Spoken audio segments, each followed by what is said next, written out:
My name is Jack Lovell from Prescott, Arizona, and we're very disappointed that you refused to come up and visit with us today and answer some questions. I've got a word of advice for all of you. You should not vote through anything that you would not want to vote and have for yourself and your family. And that's my comment. This question's for Senator McCain, Senator Kyle, and Kirkpatrick. Where are you?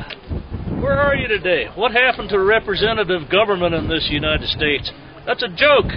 Where are you? That's all I got to say. Except for next election times, I'll be remembering this. My name is Pastor Dutton, and this is my wife Joanne. I pastor Bible Baptist Church in Chino Valley, Arizona.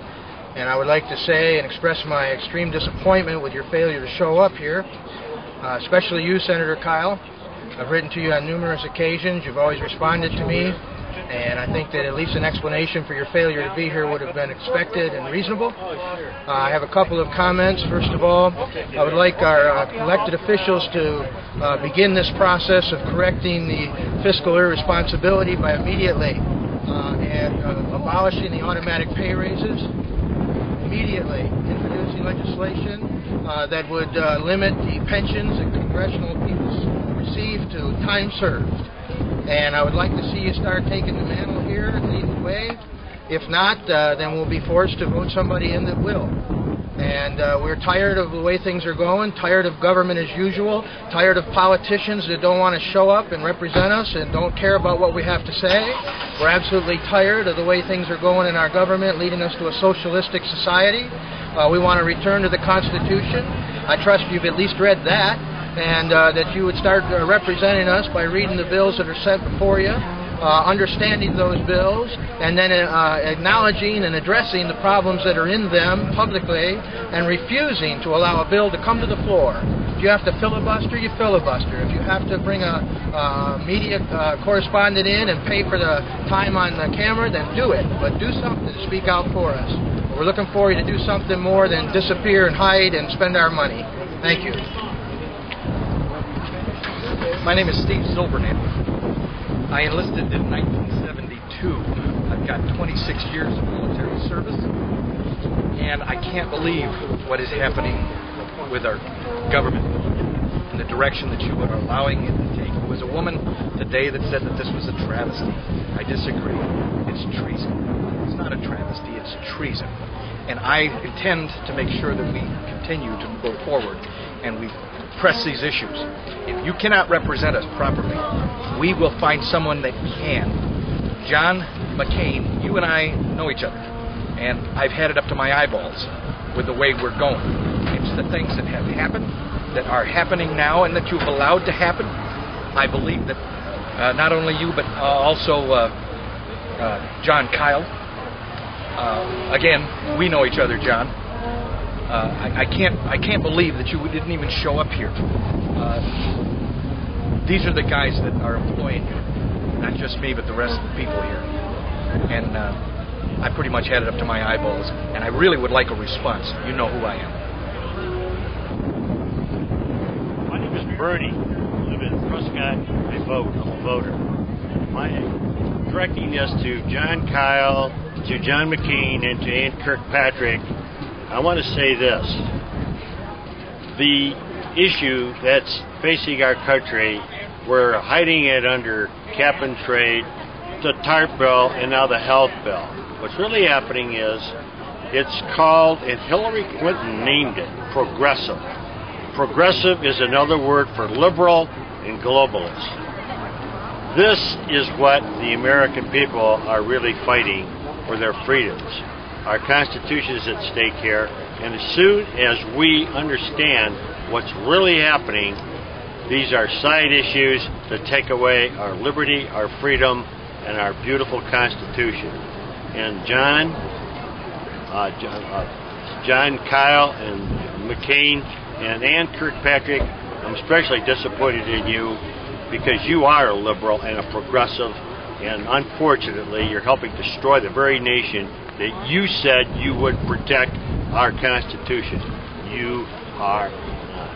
Amen. That's it.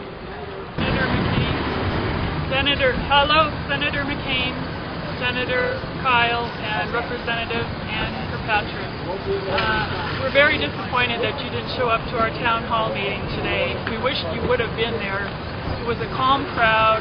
We had a lot of good discussion. I hope in the future, if there's another one, that you will show up.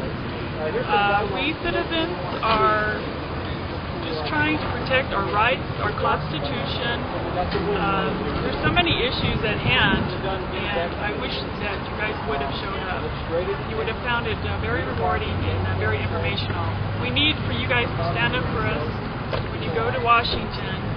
We're against cap and trade. We're against the health care. We're against many of the issues that are on the table. We feel that our constitutional rights are at stake and they're being dismantled day by day. We're losing our rights as a free country. You need to stand up and fight for us.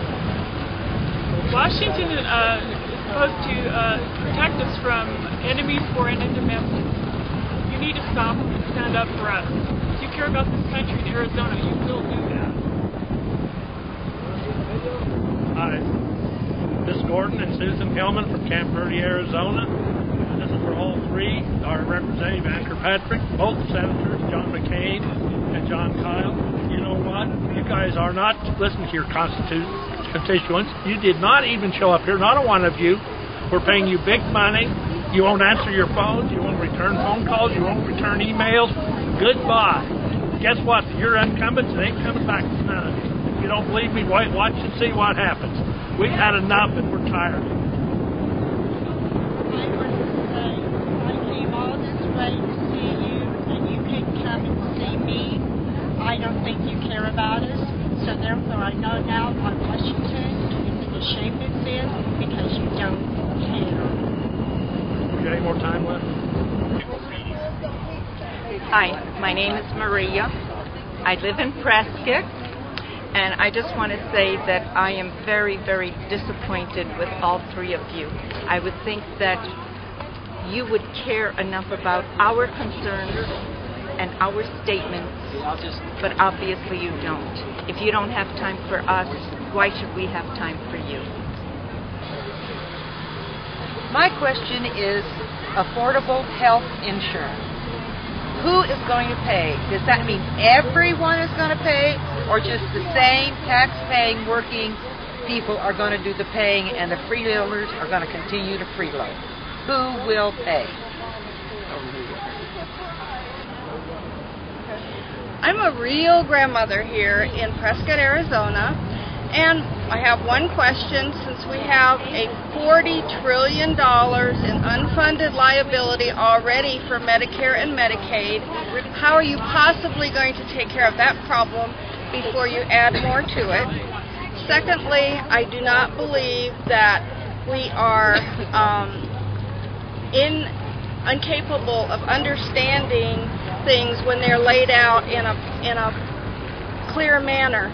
But in the gobbledygook that we get out of Washington, it's only made to discourage people from understanding it.